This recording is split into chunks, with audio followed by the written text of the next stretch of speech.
네, 최근 안보 동향을 살펴 정세를 전망합니다. 우리의 안전과 평화를 다지는 시간, 디펜스 프라임 조수빈입니다.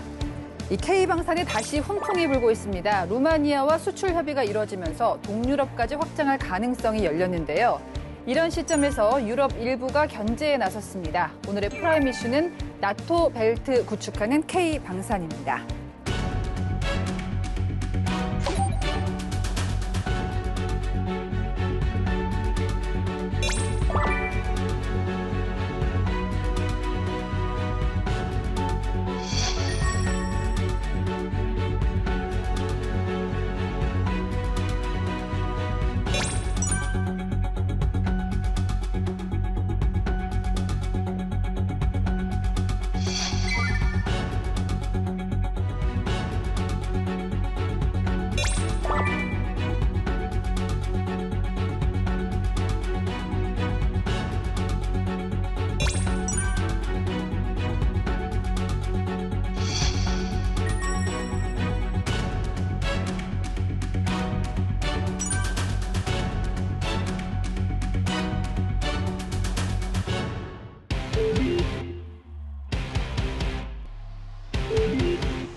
루마니아 대통령이 16년 만에 방한했습니다. 정상회담을 갖고 국방 방위 산업에서 협력을 강화하기로 했는데요. 자, 가장 관심을 모았던 이슈가 K9 자주포였습니다.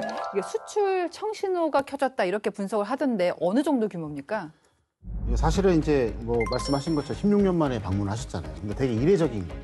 왜냐면은 K9 등 해서 이제 5월 달에 이제 실질적으로 어떻게 하냐면 화력을 테스트하거든요. 그러면 그게 뭐냐면은 마지막 단계에서 여러 가지 중에 이제 하나를 우리가 선택하겠다라는 마지막 단계인데 그 단계에서 이제 그 해당국의 대통령이 우리나라를 방문을 한 거죠. 네. 그래서 이제 베르네르 이제 요하니스 루마니아 대통령인데 와서 또 뭘 했냐면 24일 날 저희 대통령님하고 방위 산업하고 원자력 발전 관련된 그런 협력을 또 논의하셨어요. 그러니까 되게 밀접한 관계이고 여기서 이제 이게 규모가 장난이 아닌 게 뭐냐면 K9 이제 54문 뿐만 아니에요. 또 155mm 탄 1만 8천 발. 그리고 이제 예비 포신 27개, 그다음에 탄약 차량 등이 패키지로 해서 1조 원 정도 규모가 되고 있고, 전문가들이 이제 얘기를 해보니까 전 세계에서 이제 그 방위 산업 전시회를 하지 않습니까? 얘도 공교롭게도 5월 달에 루마니아 부크레슈티라는 도시가 있는데 흑해 방산 및 우주항공 전시회에서 이제 K9 수출 계약이 이루어질 것 같다라고 이렇게 얘기를 하고 있는 것이죠. 규모가 저희가 생각했던 것보다 큰 것 같은데 이게 그 독일하고 튀르키예 자주포하고 경쟁을 하고 있다고 하던데 K9이 갖고 있는 뭐 상대적인 강점 이런 건 뭐가 있을까요? 일단 그 튀르키예의 프르트나 이게 우리 K9 동생이잖아요. 우리 뒤를 아주 바싹 쫓아오고 있는 동생이고. 네. 독일의 뭐 PGH-2000 같은 경우에는 따라잡을 수 없는 부동의 세계 1위죠. 근데 그 따끈따끈한 새 소식이지만 조금 안타까운 소식이 이번에 그 영국에서 차기 자주포 사업 모집을 했는데 독일이 입찰에 성공을 했어요. 네. 독일 KM배의 RCH-155 이게 입찰을 성공을 했는데 우리가 뒤져서 그런 게 아니라 독일보다 뭐 성능이 뒤지고 뭐 기술이 뒤지고 그래서가 아니라 그 형상 자체가 아주 달라요. 이거는 바퀴 달린 장갑차예요. 바퀴 달린 장갑차 위에 PGH-2000 포탑을 얹은 거예요. 지금 현재 지구상에서 달리면서 쏠 수 있는 자주포는 이거밖에 없어요. 아, 그래서? 네. 오늘은 판넬에 이렇게 비교 안 해오셨네요. 아니, 잉크가 떨어져서 프린터 못 해왔어요. 상상을 할게요, 저희가. 네. 저희 제작진에 띄워드릴 건데요. 그래서 이게 어쨌든 이러한 소식은 있지만 여전히 부동의 세계 1위 자주포는 K9이다. 이렇게 얘기를 할 수가 있고 유럽에서는 K 아스날이라고 얘기를 하잖아요.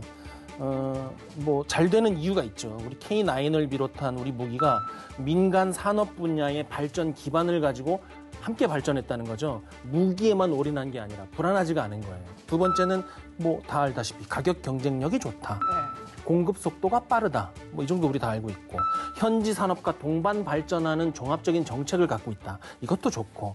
근데 여기서 끝이 아니에요. 그렇게 잘 만든 건 알겠는데 그러면 외국은 왜 사가느냐 이건 또 다른 문제거든요. 프랑스 경제지의 레제코지라고 있어요. 네. 여기서 뭐라 그랬냐면 한국은 기가 막히게 재무장을 추구하는 국가에 적합한 시스템을 갖추고 있다는 거예요. 재무장. 네. 네. 지금 동유럽도 그렇고 유럽도 그렇고 아시아 일부 국가도 그렇고 우리 무기를 막 사가는데 지금 이 나라들 이렇게 살펴보면 왕년에 한가닥했던 나라들 그렇죠. 많거든요. 네. 그러니까 우리 근데- 걸 산다니까 좀 놀라웠어요. 그렇죠. 근데 네. 그걸 이렇게 해석하면 쉽습니다. 왕년에 잘 나갔던 아저씨인데 지금 건강에 적신호가 생겨가지고 자전거를 한번 다시 타보려고 그러는 거예요. 만 박사님처럼. 저처럼. 근데 1,000만 원, 2,000만 원짜리 자전거를 바로 사요? 돈 많으면 살 수 있죠. 그렇지만 그거 뭐 무한정 투자하려면 또 그렇죠. 내무부 장관님 허락도 받아야 그렇죠. 되고. 사모님한테 혼나고. 네. 그냥 쉽게 편하게 구입할 수 있는 거기 가면 가격도 깎아준다고 하고 다른 것도 이것저것 붙여주면서 패키지화 시켜주고 자전거 타는 교육도 시켜주고 동호회 연결도 해줘요. 그러면 무조건 거기 가서 사는 거죠. 우리가 그런 장점을 갖고 있다고 보시면 이해하기가 쉬울 것 같습니다. 저도 이제 국방 프로 하기 전에는 잘 몰랐었는데 이제 무기를 수입한다는 게 굉장히 그 안보에 대한 의식이 같아야 되고 돈을 떠나서 그렇죠. 돈은 어떻게 보면은 두 번째, 세 번째 문제인 것 같다. 이게 여러 가지가 합이 맞아 떨어져야지 고객이 된다라는 걸 많이 느끼는데 이것도 재밌어요. 루마니아가 K9 유저 클럽이라는 게 있다면서요. 여기에 이제 참여하기도 했다고 들었는데 이건 어떤 겁니까? K9 유저 클럽. 이거 흥미롭지 않아요? K9을 사간 나라들만 유저 클럽 비슷한 거예요? 그건 비슷한 거예요. K9을 사간 나라, 살 의향이 있는 나라, 뭐 우호적인 관심을 가진 옵저버들 이렇게 와서 K9을 운영하는 데 있어서 나 이게 좋았고 이게 어려웠는데 너네 부품은 어떻게 해? 이거를 공유를 하는 거예요. 네. 처음에 평창에서 한 이후에 노르웨이, 핀란드, 폴란드 순으로 이제 돌아가면서 하는데 제가 항상 드리는 말씀이 있잖아요. 그 나라 사람들 얘기를 좀 들어봐야 된다. 이게 뭐가 좋은지 우리가 추측하지 말고 예단하지 말고. 노르웨이 포병 학교장 소일랜드 대령이 이 K9 유저 클럽에 들어와서 무슨 얘기를 했냐면 K9 왜 좋으냐? 교육훈련이 쉽다는 거예요. 교육훈련이 쉽다는 얘기가 간단한 얘기가 아닙니다. 가르치는 사람하고 배우는 사람하고 같은 눈높이를 맞출 수 있도록 디자인이 잘 됐다는 거예요. 이게 되려면 직관적인 디자인이 있어야 되고 꾸준히 개량을 해서 동선도 확보해야 되고 마이너 디테일까지 개량을 해요. 제 외국 친구들이 가끔 모으면 서울 시내를 구경시켜주는데 제일 깜짝 놀라서 이렇게 자빠지는 게 뭐냐면 제일 좋아하는 게 뭐냐면 횡단보도예요. 왜요? 깜빡깜빡 불 들어오지, 남은 초 몇 초인지 아, 5초, 알려주지, 4초. 소리 나오지, 그다음에 가는 화살표 그려져 있지. 당연한 거 아니에요? 그리고 요즘에는 우리 LED까지 나오잖아요. 그러니까. 외국은 굉장히 불친절해요. 동선이 안 맞아요. 근데 우리 K9, 우리 무기는 K 방산 무기는 이게 다 돼 있다는 거죠. 그렇군요. 가만 보면 우리나라에 살기 힘들다고 그러지 외국 사람 오면 편하다고 하는데 그게 너무 좋죠. 무기에도 적용이 되는군요. 네, 그렇죠. 루마니아가 좀 일반인들한테 낯선 느낌은 있어요. 근데 보니까 옛날 공산권 국가이기도 했고 현재 나토 가입국인데 이렇게 지도를 딱 펼쳐서 보면은 어떻게 보면 러시아에 맞서는 최전선 역할을 하고 있는 나라죠. 네, 그렇습니다. 지도를 보시면 알겠지만은 지금의 동유럽 국가의 위기의식은 뭐냐면 우크라이나가 견디지 못하면 다음은 우리다라고 하는데 그 바로 다음이 이제 위쪽으로는 이제 폴란드고 아래쪽 몰도바 이제 루마니아가 되는 거예요. 지정학적으로 보게 되면은 결국에는 우크라이나를 현재 전쟁을 수행한 우크라이나를 뒷받침해주고 있는 것이죠. 그래서 이제 나토 같은 경우는 그 에이왁스 그러니까 공중 조기 통제기를 14대를 운영하고 있는데 몇 대인지는 이제 밝히지 않았지만 원래는 독일에 있었던 이제 기지에서 운영했는데 이거를 루마니아 쪽에 있는 아까 말씀드린 것처럼 이제 부크레슈티 인근에 있는 오토페니 공군기지로 옮겨놨어요. 네. 180명의 인원도 같이 갔거든요. 그럼 이게 대충 몇 명이 갔으니까 몇 대가 운영될 수 있다라고 하는데 그거는 이제 말씀 안 드리고요. 그래서 이걸 봤을 때는 지정학적으로 이제 되게 중요한 위치다. 보시면은 루마니아는 우크라이나의 접경 국가예요. 그래서 이제 동쪽으로는 후케, 북쪽으로는 우크라이나하고 접해 있고요. 그리고 북동쪽으로는 몰도바하고 접해 있습니다. 그래서 이게 딱 보시면 알겠지만은 가장 큰 문제는 뭐냐면 이 나라가 갖고 있는 어떤 그 위기의식이라는 거예요. 이제 예전에 이제 구소련의 영향력을 받았기 때문에 근데 지금은 이제 나토 국가잖아요.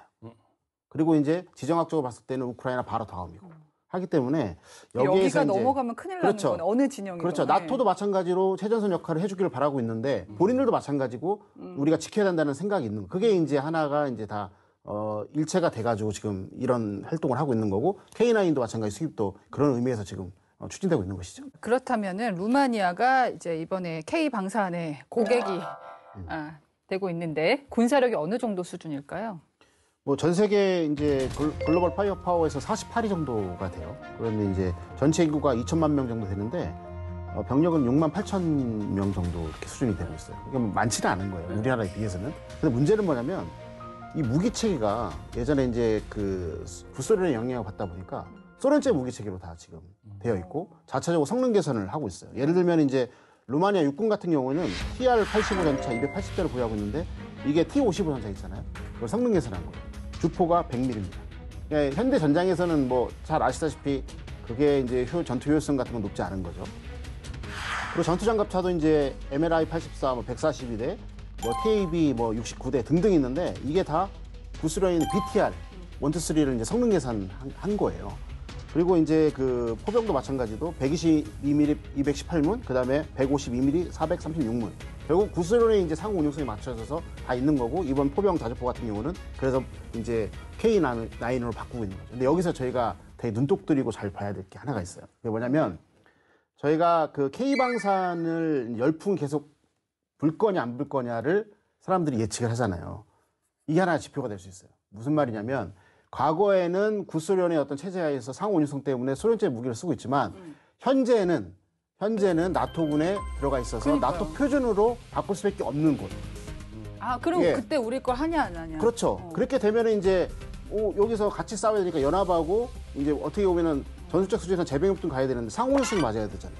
그렇게 되면은 예를 들어서 우리나라 걸 쓸 거냐 아니면 러시아 걸 쓸 거냐 했을 때 우리나라 걸 쓰는 거죠. 러시아 거 쓸 수는 없죠. 지금. 그렇죠. 네. 그래서 이런 부분들이 보게 되면 앞으로도 저희가 이제 방산을 할 때 이런 예측을 할 수 있다는 거예요. 그래서 루마니아 마찬가지고 헝가리 마찬가지고 계속해서 주변 아까 말씀드린 것처럼 우리 걸 쓸 수밖에 없는 어떤 그런 상황이 있는 거고. 그러니까 재미난 포인트가 네. 루마니아가 구소련 영향권에 있다가 이제 나토에 가입을 하면서 무기 시스템을 바꿀 수밖에 없는 그런 상황에 놓여 있다.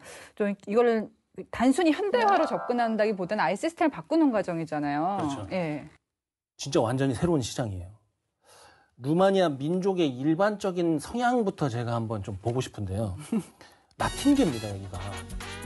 그래요? 네, 열정 있는 나라. 그리고 의학과 수학의 나라고 문맹률이 거의 그 0에 수렴하고 인구 2,100만 명인데 서방 예의주기국이라고 불린대요. 그러면 이거 동유럽의 한국이에요. 우리랑 통하는 게 있는 사실 거예요. 우리나라 사람들도 라틴 사람들 비슷하죠. 성향이 살짝은 이렇게 막 다혈질이기도 하고. 우리랑 통할 것 같아. 네. 그런데 실제로 루마니아 방산 시장이 커나가고 있는 그 성향을 보면 비슷해요. 첫 번째, 규모가 커요. 스위스에서 피라냐 장갑차 들여와서 생산하겠다. 프랑스에서 다기능 초계함 도입하겠다. 노르웨이에서 F-16 가지고 오겠다. 영국으로부터 무인 항공기 들여와서 보유하겠다. 두 번째는 굉장히 급하게 추진합니다. 국방력 강화를. 현재 진행 중인 프로그램만 9개. 앞으로 추진할 프로그램이 13개. 그리고 2023년부터 GDP 대비 국방비를 2.5%까지 늘리겠다고 발표를 했어요. 지금 몇 %인데요? 지금 1점 몇 퍼센트 이럴 거의 거예요. 2배 네. 넘게? 네. 그리고 뚜렷한 목표가 있어요. 뚜렷한 목표를 내세운다는 거는 결심했다는 거거든요. 러시아의 위협에 맞설 수 있는 공격 능력을 갖추겠다. 나토 국가들과 함께 어깨를 겨들 수 있는 방어 능력을 갖추겠다.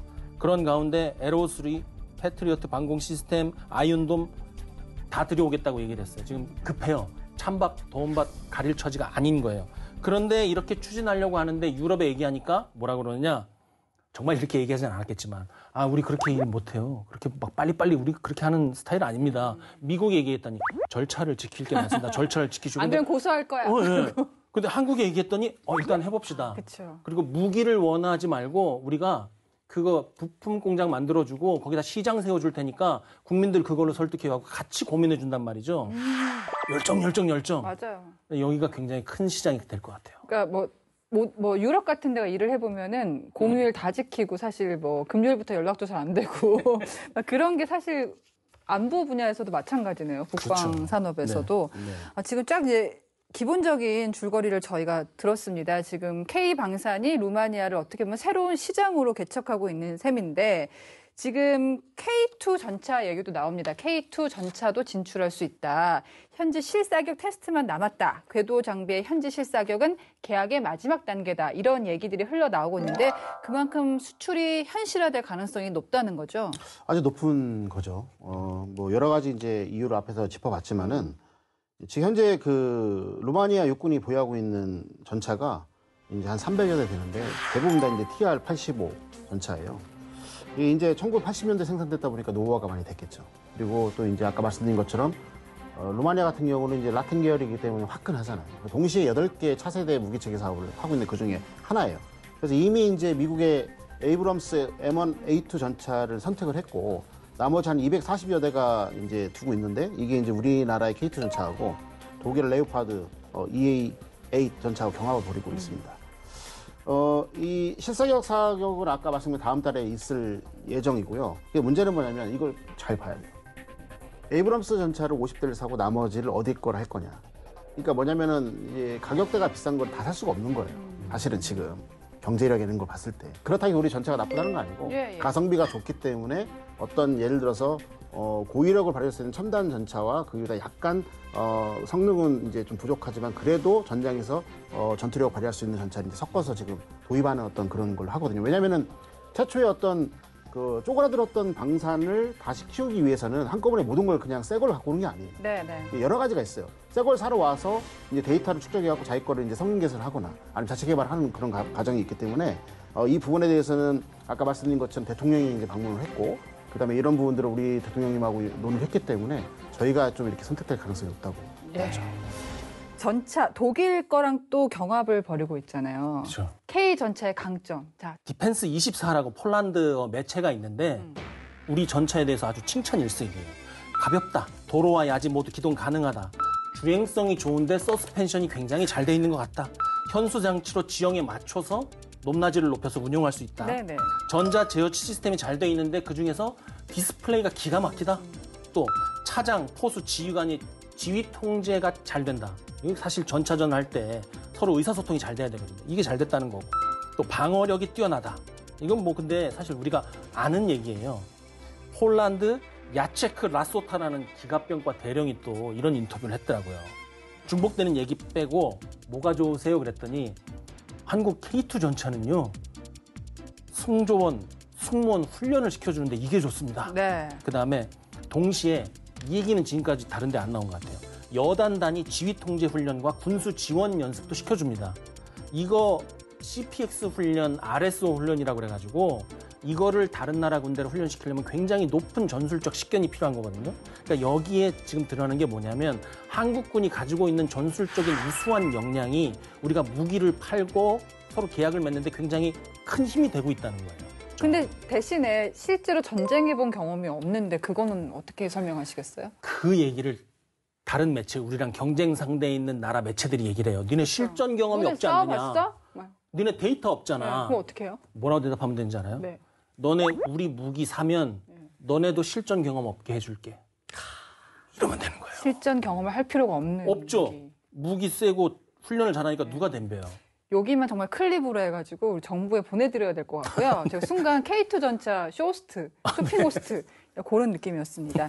자, 말씀드린 대로 K2 전차가 이제 세계로 질주를 하고 있습니다. 사실 우리가 한국 전쟁 당시에는 전차 한 대가 없었습니다. 정말 놀라운 발전인데, 자, 이 출발점 어떤 전차가 시작했을까요? 딥하고에서 알아봅니다.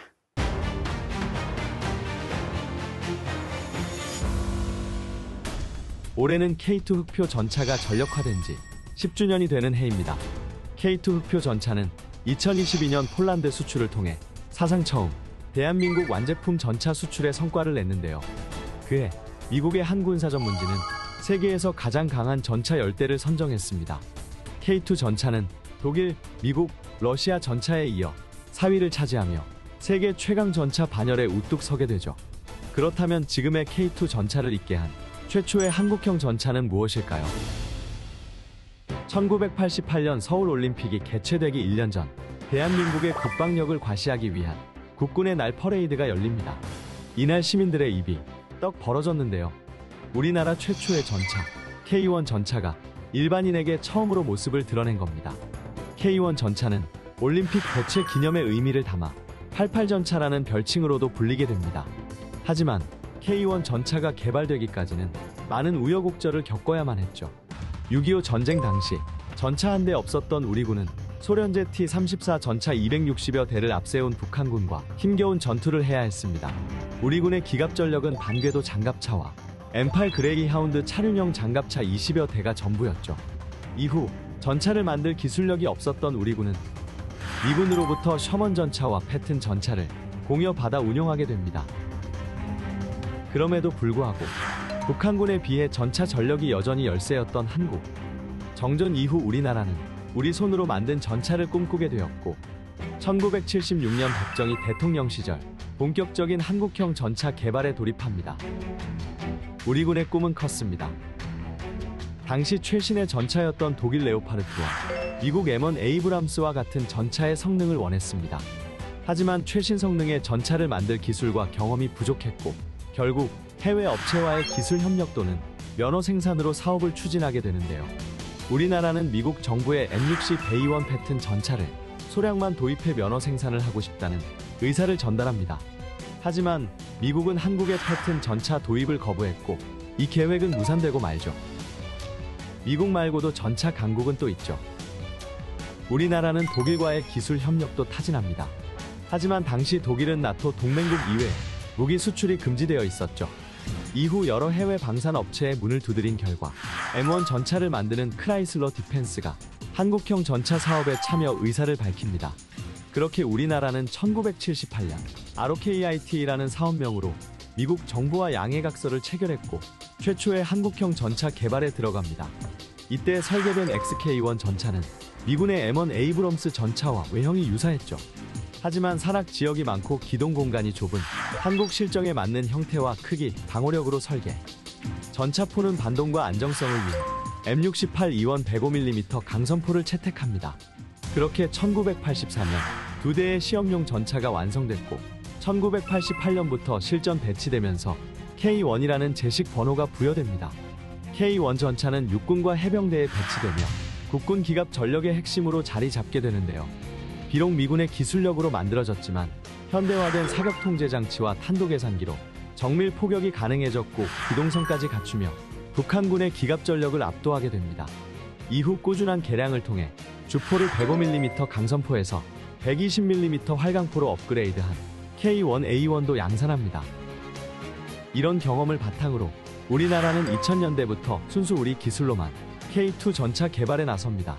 2014년 전력화된 K2 전차는 뛰어난 기동성과 방호력, 화력까지 두루 갖추며 3.5세대 전차인 미국 M1 에이브람스와 독일 레오파드2와 견주어도 뒤지지 않는 성능을 갖추게 됐는데요. 1970년대부터 이어온 전차 강국의 꿈이 드디어 이뤄진 겁니다. K1의 강한 피가 흐르고 있는 K2 흑표 전차에 이어 다음 세대의 전차는 어떤 모습으로 세계의 위용을 드러내게 될까요? 지금까지 딥하고였습니다. 디펜스 프라임, 오늘은 수출 영역을 넓히는 K 무기를 짚어보고 있습니다. 자, 더 놀라운 것은 그동안 한 번도 수출한 적이 없었던 무기 체계도 수출 문을 열고 있다는 건데요. K21 보병 전투 장갑차. 이건 어떤 상황인가요? 일단 그 라트비아에 영향을 미치는 것은 교수님 말씀하신 것처럼 루마니아가 시금석 뭐 이정표가 될 것 같아요. 근데 디펜스 루마니아라고 또 현지 매체를 제가 봤는데 이렇게 써놨더라고요.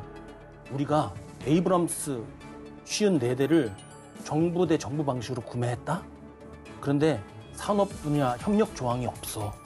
기술 이전하고 공동 개발 안 해준대. 현지 생산도 안 된대. 무기만 샀어. 그런데 한국은 해준다. 뭘?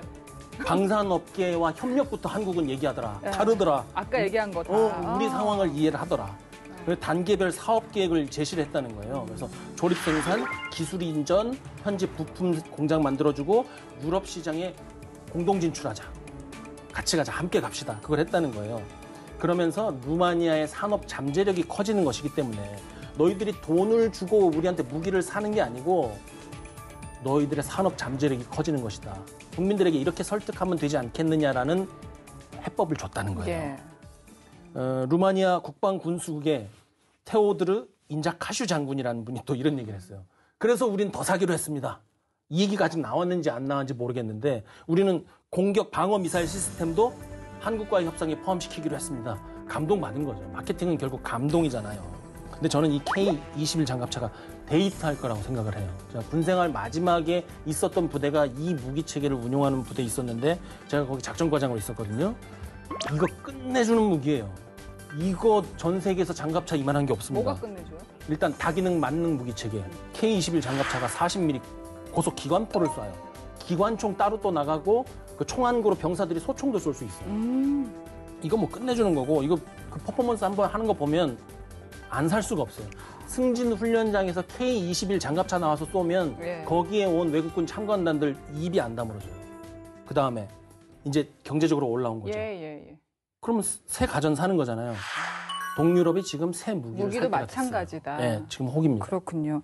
지금 라트비아가 발트 3국에 이제 포함되어 있고 또 역시 지도를 펴면은 러시아와 딱 인접해 있습니다. 네. 많은 그 위협을 느낄 것 같은데 어떻게 대비하고 있습니까? 그 발트 3국 하게 되면은 이제 잘 아시다시피 리투아니아, 그다음에 라트비아, 에스토니아인데 이게 실질적으로 러시아하고 같은 동맹국인 벨라루스의 어떤 위협에 지금 대비를 하고 있어요. 그러니까 똑같습니다. 이제 폴란드하고 루마니아가 다음은 우리일 거야라고 하듯이 여기도 마찬가지예요. 왜냐면은 결국에는 푸틴이 이제 감행하고 있는 모든 어떤 군사작전은 하이브리전에서 시작되거든요. 그 하이브리전은 시작은 비정규전으로 시작했다가 정규전으로 끝나버리는 거예요. 그럼 비정규전을 하게 되려면 민족적, 역사적, 언어적 동질성이 있어야 돼요. 그렇기 때문에 먼저 이제 타겟팅이 되는 거죠. 그래서 이제 오일 스프레드처럼 해서 물 위에다가 이제 그 잉크를 떨어뜨리면 어떻게 되죠? 싹싹 벌어지잖아요. 이런 식으로 지금 영토를 지금 확장해 나가고 있는 거예요. 그래서 이제 이 발트 3국이 얼마나 지금 현재 위기를 느끼고 있냐면 이런 얘기를 했어요. 에스토니아 총리께서는 카야 칼라스라는 분인데 영국 일간지 더 타임하고 이제 타임스하고 인터뷰에서 앞으로 3에서 5년밖에 안 남았다.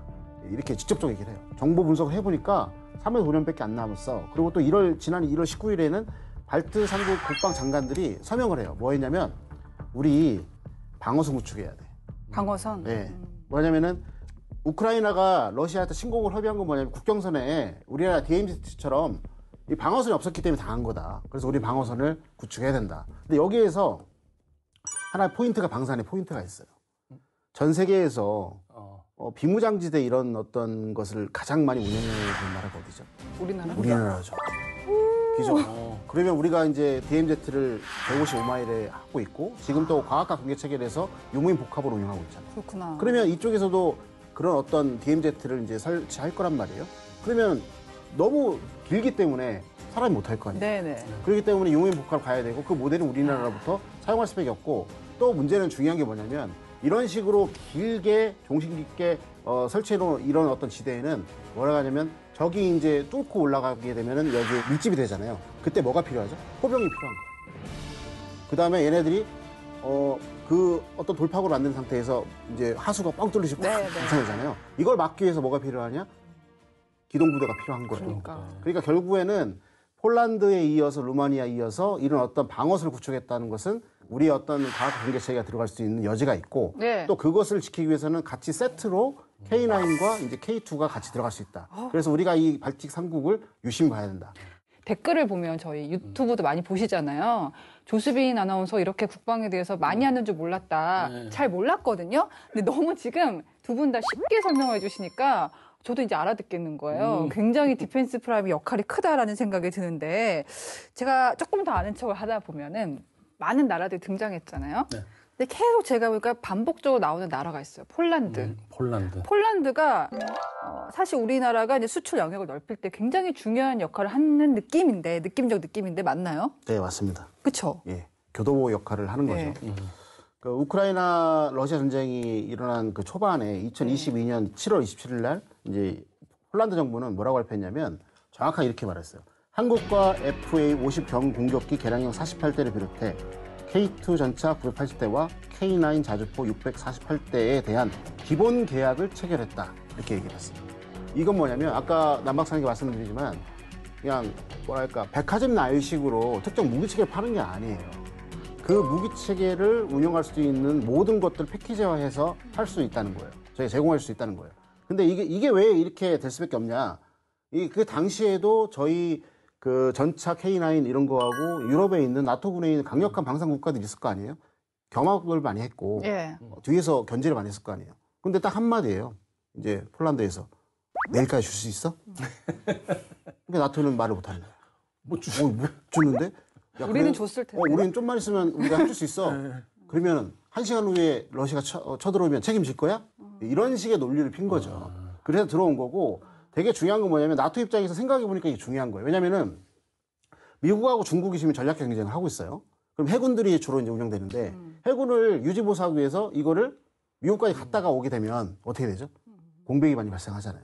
결국에는 나토에서도 마찬가지 이제 러시아 영역을 저지할 수 있는 어떤 저항선을 우크라이나 다음에는 폴란드하고 루마니아로 생각하기 때문에 그 안에다가 한국의 방산기업이 들어와 있는 어떤 공장이라든가 뭐랄까 교육훈련을 해줄 수 있는 이런 것들이 패키지로 들어오게 된다면은 이제 안심할 수 있는 부분이 되는 것이죠. 그래서 이제 이런 부분들이 우리가 이제 잘 봐야 될 때 여기서 또 하나의 또 방산 포인트가 있어요. 지금 유럽 같은 경우에는 예전에 구소련의 위협이 이제 쪼그라들었기 때문에 군비를 축소했잖아요. 아까 말씀드린 것처럼 그 돈이 사회 발전에서 전환이 됐잖아요. 다시 갖고 오기에는 국민적 학비가 그렇죠. 상당히 필요하고 어려워요. 그럼 뭐냐? 그러면 이런 유럽 국가에서는 무기 체계뿐만 아니라 그거를 같이 지원해 줄 수 있는 패키지와 운영 인력까지도 같이 원하고 있는 거예요. 한국밖에 없는 예. 거지. 그래서 그 시장이 엄청나게 클 거고 우리의 경기가 지금 현재 침체되어 있는 상황이잖아요. 해외로 해서 이런 어떤 무기 방산 체계의 정비 인력이라든가 운영 유지 보수 인력을 같이 수출할 수 있는 어떤 새로운 신세계가 나타날 수 있다는 것이죠. 혹시 제가 너무 앞서가는 건지 모르겠는데 무기 체계를 수출하면서 또 아까 인력도 가잖아요. 훈련을 시켜야 되니까. 그렇죠. 그럼 혼자 가겠습니까? 가족들이 같이 가는 가야죠. 분도 있고 가다 보면 문화도 들어가고 여러 가지 다른 굉장히 시너지 효과가 날 것 같아요. 제 그렇죠. 느낌에는. 그렇죠? 다양한 효과가 날 수 있는 거죠. 예. 자, 저희가 찾아보니까 폴란드 차관이 지난 4월에 한국을 방문했습니다. 잠수함에 관심을 가졌다고요? 네. 폴란드가 요 앞에 한번 얘기했잖아요. 그 러시아하고 발트해를 같이 공유하고 있어요. 근데 러시아는 주변 바다에서 건물주가 되고 싶다고 말씀드렸잖아요. 그 안에 이제 입주민들 모아놓고 자기가 주인이야 그래서 띵똥띵똥 나와야 되고 뭐 하고 있니 들여다보기도 하고 폴란드는 이게 정말 너무너무 싫은 거죠. 이걸 못하게 하려면 잠수함이 있어야 돼요. 근데 폴란드가 잠수함이 지금 현재 구소련제 한 척뿐이에요. 예. 소련제야 심지어. 예, 모 국가에서 저 중고를 들여왔는데 금방 못 써서 퇴역을 했어요. 지금 한번 대인 상태입니다. 어디서 갖고 왔다고? 노르웨이에서? 모 국가에서. 아, 노르웨이라고 써있네, 대본에. 네. 얘기 안 하고 노르웨이도 우리 거 혹시 사갈 수 있는데 기분 나쁠까 아니, 봐. 노르웨이도 잘 만들 것 같은데 의외네요. 너무 중고를 사갔고 또 네. 이제 그 충전에 문제가 있는데 그 뒤에 한번 또 말씀을 드릴게요. 이게 오르카 프로그램이라고 폴란드가 이제 잠수함을 두 척을 도입하려고 하는데 우리의 도산 안창호급을 굉장히 윗선에 리스트 윗선에 놓고 있다. 근데 도산 안창호급 우리 K 잠수함 굉장히 좋거든요. 핵 잠수함 빼놓고는 제일 좋은 공기 부료 시스템 갖고 있어서 3주 동안 안 나와도 돼요. 공기 부료 시스템이 공기를 필요하지 그냥 않는다. 순수로 이렇게 위 안 올라가도 된다. 아, 그냥 계속 그래요? 있으면 돼요. 그다음에 첨단 무기가 탑재돼 있는데 당연히 수직으로 발사할 수 있는 탄도 미사일, 순항 미사일, 뭐 어뢰, 기뢰 물론 다 있고요. 소나 시스템이 잘 돼 있어요. 그러니까 음향 청취, 그다음에 그 안티 소나 시스템도 잘 돼 있고, 뭐 나토 호환인 건 당연하고, 또 우리가 이제 항상 해주는 거 있잖아요. 포괄적인 승조원 훈련 시스템, 그 훈련 시켜주는 거예요. 그리고 배터리 비용이 절약이 되는데. 또 우리가 배터리 강국이잖아요. 그렇죠. 또. 리튬 이온 같은 경우에 충전 4,000번을 할 수 있어요. 요 앞에 납 배터리 방식의 2배나 많이 쓸 보통 수 있는 거예요. 2,000번 하는데 우리는 네. 4,000번. 또 교수님 말씀하신 유지 보수 정비 센터를 현지에 우리가 기공해 주겠다 이 약속을 했고 폴란드에 이거는 굉장히 아주 신박한 산학협력센터를 지원해서 잠수함과 관련된 해군과 관련된 네. 당신의 넥스트 제너레이션을 우리가 교육시켜 주겠다. 아. 그럼 뭐 홀딱 넘어갈 수밖에 없는 거죠. 자, 폴란드가 근데 요구한 것도 있습니다. K2를 현지 생산해달라. 그리고 기술 이전을 해달라. 근데 얼핏, 물론 폴란드가 우리랑 이제 감정이 좋다고는 해도 기술 이전은 좀 다른 얘기잖아요. 우리가 뭐 수출해. 좋아. 득이 있어. 근데 기술을 이전한다는 건 좀 얘기가 다른데. 그 방산 업계에서 이제 무기체 기술 이전한다는 게 뭐냐면 예. 이제 처음부터 핵심 기술 주지 않아요. 예, 주지 않고 전략적으로 움직이는 거죠. 대부분에 이제 예를 들어서 보면은 뭐 K9이나 K2의 차체에 관련된 부분들을 좀 이렇게 이전해주고 단계적으로 가는 겁니다. 단계적으로 이익을 볼 수 있도록 하는 건데 이제 이걸 통해서 저희가 어떤 맞이해야 될 기회와 도전 요소가 있어요. 이게 뭐냐면 아까 말씀드린 것처럼 무기 체계뿐만 아니라 이제 기술 이전과 교육 이런 것들이 한꺼번에 넘어가기 때문에 네. 이게 어떻게 보면은 그곳을 거점으로 해서 지금 현재 K 방산에 필요한 동유럽 국가한테 뭐랄까 K 방산 열풍을 확산시킬 수 있는 거점이 될 수 있어요. 그럼 우리한테는 엄청나게 고부가가치인 방산 어떤 이 부분들이 크게 성장할 수 있는 것이고 아까 젊은이들이 나가서 우리 경제를 이렇게 또 뭐랄까 활성화시킬 수 있는 여지가 남는 거죠. 네. 그런데 문제는 뭐냐면 이거를 통해서 또 이제 반대급부가 발생하고 있어요. 그러면은 예를 들어 생각해 보세요. 이제 푸틴이세요? 푸틴인데 가만히 지금 갑자기? 네, 갑자기인데 네, 갑자기 딱 보니까 저기 우크라이나 저 뒤쪽에 있는 애 다 K방산으로 지금 무장하고 있어요. 안 되지. 그러면 푸틴의 입장에서는 어떻게 생각? 뭐 요새도 지금 뭐 인터뷰 나오면 그쪽 국방 뭐 누구누구 나와서 뭐 이렇게 불편한 심기를 했다 뭐 하고 얘기를 하잖아요. 그런 쪽으로 해서 이제 그 문제가 발생할 수 있어요. 제가 항상 말씀드리지만은 다임이라고 해서 디플로머시, 그다음에 인포메이션, 그다음 밀리터리 이코노미 이렇게 해서 이것들은 초연결됐기 때문에 같이 움직인다. 실례로 제가 하나 말씀드릴게요. 저희가 1992년도에 이제 구소련에 내줬던 경제 협력 차관 대신에 불금 사업을 통해 가지고 KA-32 까머포 헬기를 받았어요. 그게 뭐냐면은 산불 났을 때 엄청 큰 거. 예, 물을 갖다가 이제 그 소방용도 쓰는 거예요. 근데 지금 그 부품이 안 들어오고 있어요. 왜 안 들어오고 있느냐? 한국 너네가 그걸 받아가지고 우크라이나 다른 쪽에 전쟁 수행하는 곳에 넘기면 어떻게 할 거냐라는 의심을 갖고 있는 것처럼 저는 보여요. 기사를 보니까. 그러니까 결국에 이건 뭐냐면 우리가 이제 재해재난의 어떤 그 대부분의 것들을 까보포 헬기, KA-32에 저희가 집중하고 있는데 이런 것들이 지금 현재 뭐랄까 부품을 소부장을 안 주게 되면은 저희가 이런 부분들을 운영할 수가 없잖아요. 그러니까 생각지도 못한 곳에서 문제가 터지고 있는 거예요. 그래서 이제 저희가 물론 이제 그 고부가가치 산업인 방산을 동유럽에 이제 확산시킬 때는 어떤 경제적 이익도 생각을 해야 되지만 제가 항상 말씀드린 것처럼 다임적인 측면에서 국제 안보적이고 경제 안보적인 측면에서 우리가 좀 고려를 해야 된다. 이 말씀 좀 드리고 싶습니다. 근데 유럽 입장에서 물론 한국을 아무리 좋아해도 자기네도 이제 기술이 높고 자기네들이 공유하는 나토와 반대로 EU가 공유하는 가치들이 있잖아요. 그러다 보니까 마크롱 프랑스 대통령이 도입을 자제하라라는 얘기를 했습니다. 유럽산 무기 비중을 확대하겠다라고도 했는데 우리 견제하는 거잖아요. 대놓고 얘기를 했잖아요. 동유럽은 어떻게 할까요, 그러면? 동유럽은 지금 뭐 그쪽은 확실히 우리 무기 필요하고 너무너무 좋다고 칭찬 일색인데 프랑스는 약간 대놓고 얘기했으니까 뭐라 그랬냐면 미국산, 한국산 구매가 나을 수도 있지만 우리가 나을 수도 있지만 뭐야? 우리가 이제 거짓말은 못하는 거죠. 유럽 방산을 발전시키지 않는다면 장기적으로 이 종묘와 사직을 어찌하오리까 이런 얘기를 한 거예요. 요즘에 잘 안 통하는 논리입니다. 명분을 약간 얘기를 한 건데 근데 프랑스의 국방저널, 여기도 국방저널이 있어요.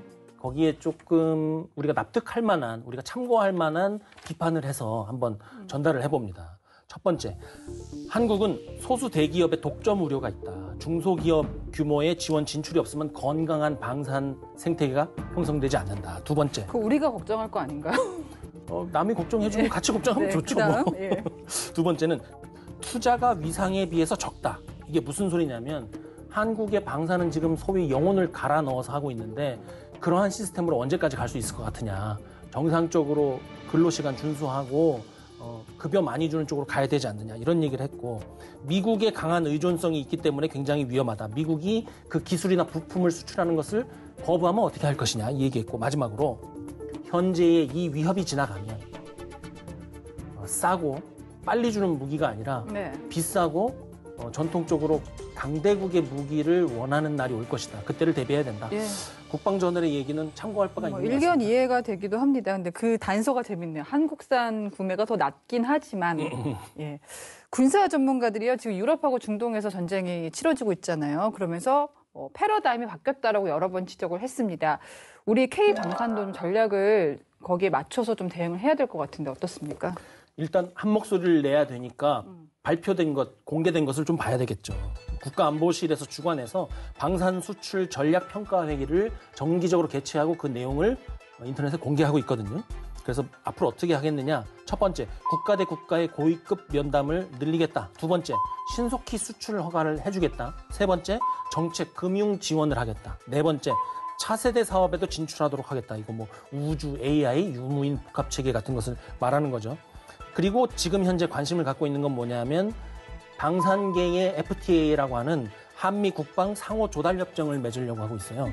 이거 하면 이제 기술이나 부품 관련된 제한들, 수출 관련된 이러한 제한 사항들이 거 풀리는 거거든요. 그래서 지금 현재는 밝은 미래가 그려진 청사진이 계속해서 공개되고 있는 것 같은데 지금 뭐 물 들어올 때 노져야 되는 거 맞는 것 같습니다. 조 교수님 어떻게 보세요? 제가 군에 있을 때 전략학 전문 교관 했잖아요.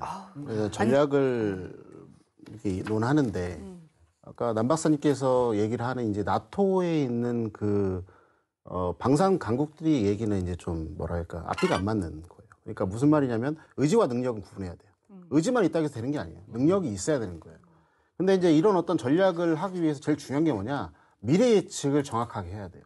모든 것은 미래 예측으로부터 시작이 되는 거예요.